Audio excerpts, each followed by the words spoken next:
115औं अन्तर्राष्ट्रिय नारी दिवसलाई सभ्य भव्य र उपलब्धिपूर्ण तरिकाले मनाउनका लागि आफ्नो महत्त्वपूर्ण कामका बावजुद आजको यस कार्यक्रममा उपस्थित हुनुभएका सम्पूर्ण महानुभावहरू र मेरा प्रतिस्पर्धी साथीहरूमा म यसै गाउँपालिकाको वार्ड नम्बर 2 पिपलथारामा अवस्थित श्री गणेश माध्यमिक विद्यालयको महिला शिक्षक सपना महत्राको तर्फबाट हार्दिक आभार टक्राउन चाहन्छु। कृपया स्वीकार गरिदिनुहोला। आज मिति 2081 फागुन 24 तदनुसार 2025 मार्च 8 अर्थात् अन्तर्राष्ट्रिय नारी दिवसको अवसरकारी धुर्कोट गाउँपालिकाभित्र रहेका सम्पूर्ण महिला शिक्षक, महिला कर्मचारी र स्वयंसेविकाहरूको बीचमा वक्तित्व कला प्रतियोगिताको आयोजना गरी सम्मान प्रकट गर्न चाहन्छु। आजको यस वक्तित्व कला प्रतियोगिताको शीर्षक रहेको छ समाजको विकासमा महिलाको भूमिका। वास्तवमा भन्ने हो भने समाजको विकासमा महिलाको अत्यन्तै महत्त्वपूर्ण भूमिका हुने गर्दछ। आधा आकाश ओगटेका महिलाको महत्त्वपूर्ण कार्यले गर्दा नै हिजोको जंगली युगको मानिस आजको यस विज्ञान तथा प्रविधिको युगसम्म आइपुग्न सफल भएको छ।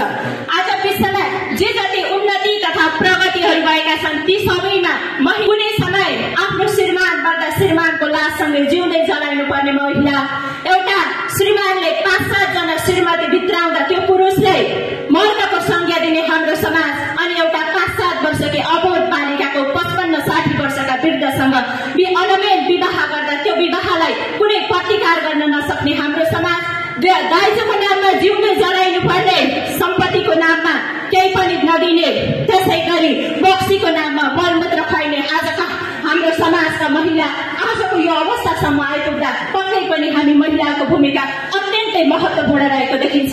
यदि महिलाहरूले आफूमाथि हुने गरेका अन्याय तथा अत्याचारको विरुद्धमा डटेर नलडेको भए, आफ्नो हक हित र अधिकारको लागि ज्यानको आहुति दिन समेत पछाडि नपरेको भए आज हामी यसरी स्वतन्त्र भएर के पुरुष सरह प्रतिस्पर्धा गर्न पाउँथ्यौँ त सभाध्यक्ष महोदय?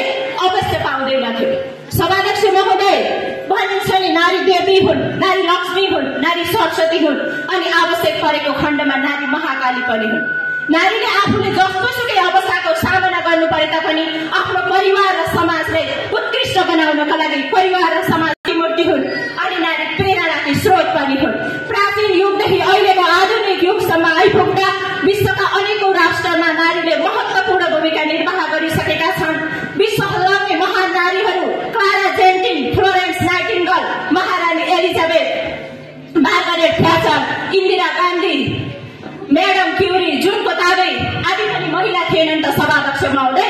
उहाँहरूले त समाजको विकासका लागि मात्र नभएर राष्ट्रको विकासका लागि मात्र नभएर विश्वभरलाई नै महान कार्य गरिसक्नु भयो भने आज त हामी महिलाले समाज विकास गर्न सक्दैनौँ भनेर कसैले भन्न सक्दैन सभाध्यक्ष महोदय। नेपालकै सन्दर्भमा कुरा गर्ने हो भने राजेन्द्र लक्ष्मी जसले श्रीमानबाट सँगै सती जानुपर्ने प्रथाको विरोध गर्दै आफ्नो 2.5 वर्षे छोराको नायकी भएर शासन मात्र चलाइनन्, जसले आफ्नै ससुरबुवा पृथ्वीनारायण शाहले सुरु गरेको नेपाल एकीकरण अभियानलाई निष्कर्षमा पुर्याउनको लागि पनि अत्यन्तै महत्त्वपूर्ण भूमिका निर्वाह गरिन्। त्यसै गरी सन् 1814 देखि सुरु भएको नेपाल अंग्रेज युद्धको क्रममा वर्ष 104 वर्षे तानाशाही राणा शासनलाई अन्त्य गर्नका लागि विक्रमसम्म 2007 सालमा गरिएको क्रान्तिको क्रममा या त 2046 सालमा पञ्चायती शासन व्यवस्थाको अन्त्य गरी प्रजातन्त्रको पुनर्स्थापना तथा बहुदलीय शासन व्यवस्थाको स्थापना गर्नका लागि गरिएका क्रान्तिहरूमा नारी अग्रपंक्तिमा रहेर आफूले कमजोर छैनौं भन्ने कुरा साबित गरिसकेका छन्।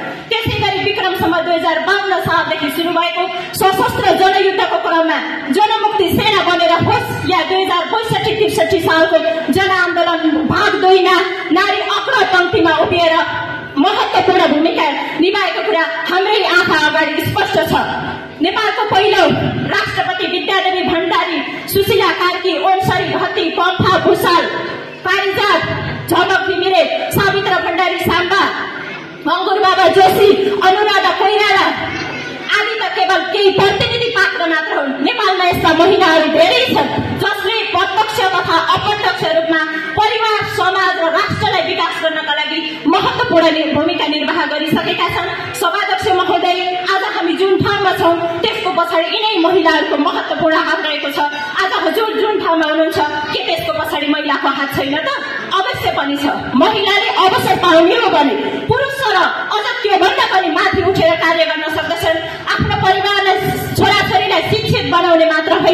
समाजमा रहेका विद्यमान अन्याय, अत्याचार, दमन, शोषण तथा कुरीतिहरू जस्तै बोक्सी प्रथा, झुमा प्रथा, देउकी प्रथा, छाउपडी प्रथा आदि जस्ता विभिन्न प्रथाहरूको अन्त्य गर्नका लागि महत्त्वपूर्ण भूमिका निर्वाह गर्न सक्छिन्। सभाध्यक्ष महोदय, कुनै पनि समाज परिवर्तनको महत्त्वपूर्ण आधार नीतिहरूको पनि नीति राजनीति हो। त्यसैले अबका महिलाहरू राजनीतिको अग्रपंक्तिमा उभिएर समाजमा विद्यमान विभिन्न सामाजिक समस्याहरू जस्तै जातीय विभेद, वर्गीय विभेद तथा लैङ्गिक विभेदको अन्त्य गर्नका लागि पहल गरिनु आवश्यक छ। भनिन्छ नि, महिला र पुरुष भनेका त एक रथका दुई पाङ्ग्रा हुन्। महिला कमजोर हुनु भनेको संसार कमजोर हुनु हो। त्यसैले आजका महिलाले हामीले आफूले आफूलाई कमजोर ठान्नेर चुलो र चौकामा मात्र सीमित भएर बस्यौँ भने भोलिका हाम्रा पिँढीले अवश्य हामीलाई धिक्कार्नेछ। त्यसैले हाम्रो समाज परिवर्तन गर्नका लागि, हाम्रो राष्ट्र परिवर्तनका लागि महिलाको नेतृत्वमा निम्न स्तरका कार्य गरिनु आवश्यक छ।